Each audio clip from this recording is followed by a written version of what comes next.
இலக்கியம் அநீதியை எதிர்த்து தூத்துக்குடி மாவட்டம் கோவில்பட்டி சங்கலிங்கபுரம் விஸ்வகர்ம சமுதாயத்தைச் சேர்ந்த திருப்பதி ஆச்சாரிய மகன் மனோஜ்குமார் அவர்களது என்ற அப்பாவி இளைஞரை கைவர்களால் படுகொலை செய்யப்பட்டதை கண்டித்து இறந்த இளைஞர் குடும்பத்திற்கு கோவில்பட்டி வட்டாட்சியர் பரிந்துரை செய்த இழப்பீடு மற்றும் குடும்பத்திற்கு அரசு வேலைவாய்ப்பு மற்றும் கொலை செய்த குற்றவாளிகளுக்கு அதிகபட்ச தண்டனை வழங்க கோரி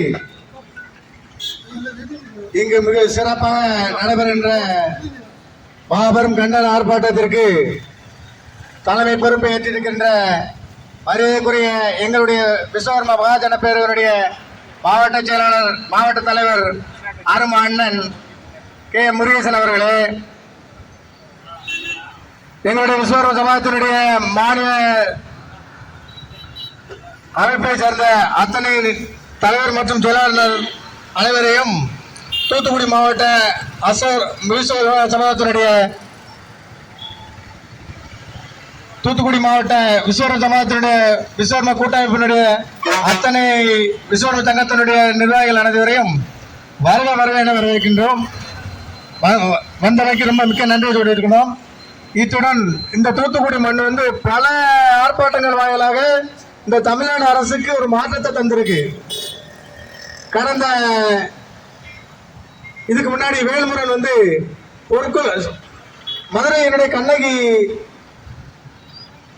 கதையில பொருட்கள் திருநாயங்கிற சித்தரிச்சு ஒரு வரைபடத்தை கோயம்புத்தூர் இதுலையும் காந்திபுரத்துலையும் சென்னையில மீனம்பாக்கம் விமான நிலையத்திலையும் வரைஞ்சிருந்தாங்க. அதை ஒரு தச்சு தொழிலாளர் அழைச்சாரு. அவரை வெளியில ஜாமீன்ல வர முடியாத ஒரு வழக்க போட்டு அவரை கைது பண்ணியிருந்தாங்க. அதுக்கு முத தூத்துக்குடியில குரல் கொடுத்தோம். ஒரு மாற்றத்தையும் தமிழ்நாடு அரசு மாற்றத்தை ஏற்படுத்துற அளவு நம்ம அதை பிரமாண்டமா பண்ணியிருந்தோம். அதுக்கு விளக்கம் சொல்லியிருந்தோம். ஒரு சமுதாயத்தை இழிவுபடுத்தி வரைஞ்சி அந்த சமுதாயத்தை கேவலப்படுத்த உனக்கு என்னடா கிடைக்குது? இது பேரும் புகழும்பட்ட ஒரு சமுதாயம், மரியாதை மிக்க ஒரு சமுதாயம். இதை இழிவுபடுத்தி வரைஞ்சி நீ என்ன கண்ண போற? இது பாரம்பரிய ஒரு சமுதாயத்தை ஒரு பொருட்களும் திருடன்னு சொல்றிய, நீ பாத்தியா இல்ல முந்தைய கதை வச்சு சொல்றியா? உனக்கு என்ன வரலாறு தெரியும்? எதை வச்சு வரைஞ்ச?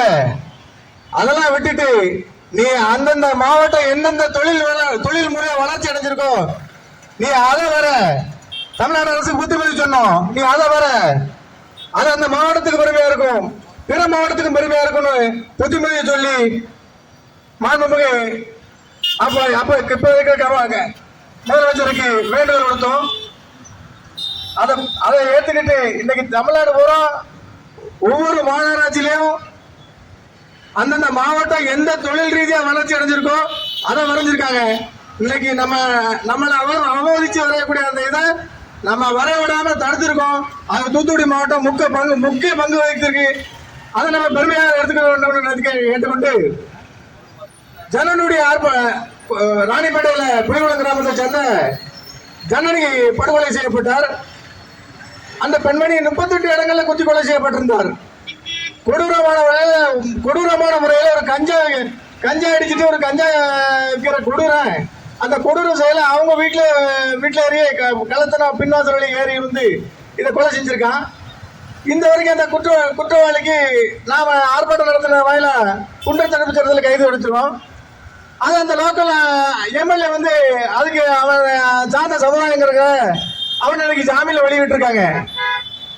இந்த மாதிரி ஒரு கொடூரமான ஒரு ஆட்சி நம்ம வேற எங்கேயுமே பார்க்க வேண்டாம். இனிமேல் இந்த மாதிரி ஒரு அரசு இனிமேல் இந்த ஆர்ப்பாட்டம் வாயிலா இனி நம்ம சமூகத்தை சேர்ந்த யாரும் படுகொலை செய்யப்படாததை இது தடுத்து நிறுத்தணும்னு இந்த ஆர்ப்பாட்டத்தின் வாயிலாக கேட்டுக்கொள்கிறோம். இப்ப கண்டன குரல் போவோம்.